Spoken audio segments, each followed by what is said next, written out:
If you've been grinding on YouTube, posting videos, experimenting with thumbnails, tweaking your titles, and you're still not getting the views you want, I need you to lean in for a second. Because what I'm about to tell you is the single biggest mistake that creators keep making. It's the one thing that quietly kills channels before they ever have a real chance to grow. And the most frustrating part, most creators don't even realize they're doing it. So what is this one thing? It's making videos for yourself instead of making videos for the viewer. Now, before you shrug that off thinking, I already make videos for my viewers, hear me out, because almost every struggling creator says that while doing the exact opposite. Let me take you back for a moment. Think about the first time you uploaded a YouTube video. You probably had this spark in your chest, a passion, an idea, something you wanted to express. Maybe you wanted to share your life, or teach people something, or entertain them, or document your journey. That passion is the fuel that gets us started, but it's also the very thing that blinds us later, because passion makes us say things like, I think this topic is interesting. I want to post this video. I like this style of editing. I want to talk about this. Notice the pattern? It's all I. And listen, there's nothing wrong with wanting to express yourself. YouTube is built on creativity. But if your goal is to get views, to grow an audience, to reach people, then your content cannot revolve around what you personally feel like doing. It has to revolve around what the viewer wants, needs, or finds irresistible. This is the mistake creators make every single day without realizing it. They post whatever they feel inspired by. They produce videos based on what they enjoy watching. They choose topics based on what they think people should care about. And then they wonder why the views aren't there. It's like opening a bakery and deciding you're only going to sell lemon bread because you like lemon bread, even though everyone walking by is clearly searching for chocolate cake. You can't be surprised if nobody comes in. YouTube is the same way. The harsh truth, viewers don't owe you their time. People on YouTube are scrolling with purpose, or sometimes without purpose, but with preferences. And those preferences are stronger than your passion. A viewer will click on a video if it promises them something they value. That value might be entertainment, information, emotion, novelty, relatability. Whatever it is, they want something for themselves. This is why making videos for yourself instead of for the viewer results in low views. But let's break this down even further, because make videos for the viewer sounds obvious, yet most creators misunderstand what it actually means. Part 1. You are not the viewer. The first mindset shift you need to make is this. You cannot judge the value of your own content based on your personal preferences. Creators say things like, I wouldn't click on sensational titles. I don't like fast-paced videos. I prefer relaxed videos. I don't watch content with flashy thumbnails. And that's fine. But you are not your audience. You're a creator. That already puts you in a different category. You think differently, pay attention differently, and analyze content differently. What you like is not always what the market likes. If you want views, you have to look at the landscape objectively. Notice what your target audience actually consumes, not what you wish they consumed. Part 2. Stop creating before you research. The second part of this mistake is rushing into content creation without doing any audience research. Creators often wake up with an idea and immediately start recording, but successful YouTubers do something else first. They check what's already working. They study what is trending in their niche, what videos are popping off, what formats audiences are gravitating toward, what problems or desires viewers have. If you skip this step, you're creating in a vacuum. You're making content based on instinct, not data. And on YouTube, instinct is unreliable. If you're making videos without first asking, what do viewers in my niche consistently click on? Which topics are people proving they want? What existing content is my audience already watching? Then you're building your channel on guesswork. And guesswork rarely gets views. Part 3. The algorithm doesn't promote you. It promotes the viewer.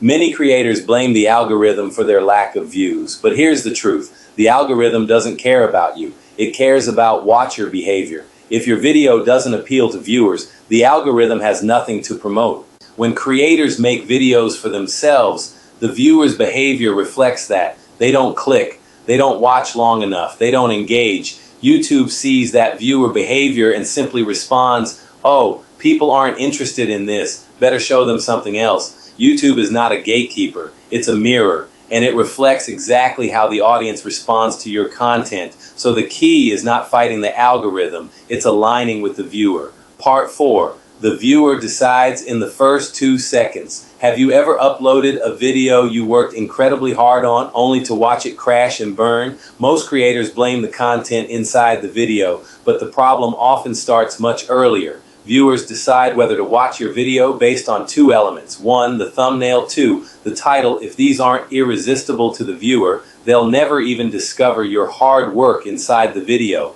And here's the catch. When creators design thumbnails or titles based on their own taste, it rarely works. You might think your thumbnail looks artistic. You might think your title sounds mysterious or clever. You might think your color choices are unique. But the question is, would the viewer click on it? Making thumbnails and titles for yourself is one of the fastest ways to destroy your view potential. Successful creators design packaging not for their own taste, but for the viewer's curiosity, the viewer's desire for clarity, and the viewer's impulse to click. Part 5. The content must deliver on a viewer promise. Let's say a viewer finally clicks your video.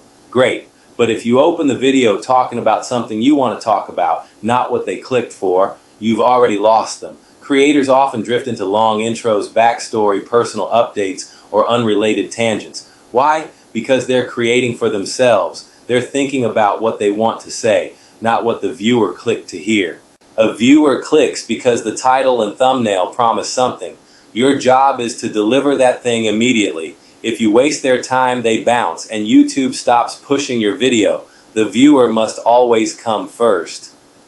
Part 6. You are not building a channel. You are building trust. Every video is a transaction. The viewer trades their time, you trade them value. If you repeatedly create content based solely on your own interests, ignoring what the viewer wants, you break that trust. You become unpredictable in the worst way. Your audience never knows if your next upload is going to matter to them, but when you consistently create with the viewer in mind, they begin to trust that your next video will be worth clicking, and trust leads to predictable views. Part 7. How to actually make videos for the viewer. So how do you fix this mistake? How do you switch from making videos for yourself to making videos that get views? Here's a simple 3-step approach. Step 1. Identify viewer demand. Look at top videos in your niche, trending topics, high-performing formats, recurring viewer questions, common problems, viral patterns. Your goal is to find what people already want and align your content with it. Step 2. Craft viewer-focused titles and thumbnails. Instead of asking,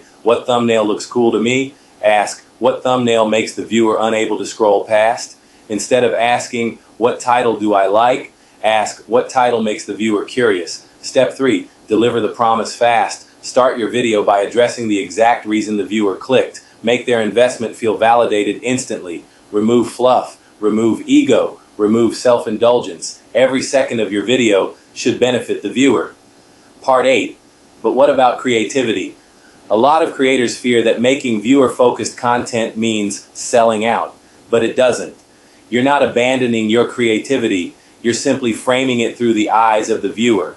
Your personality still matters, your storytelling still matters, your editing style still matters. You're not removing yourself from your content, you're just focusing on what the viewer wants first and expressing yourself within that framework. The best creators do this effortlessly. They provide value and have fun doing it. Final message. If you truly want views on YouTube, you have to stop creating content for yourself and start creating content for the viewer. Every decision, from the idea to the title to the thumbnail to the introduction to the pacing to the ending, must be shaped around what's best for the person watching. Creators who understand this grow. Creators who ignore this struggle. Remember, YouTube doesn't reward passion, it rewards attention, and the only way to earn attention is to earn the viewer's interest. You're not just making videos, you're creating experiences for real people with real preferences. Stop creating for yourself.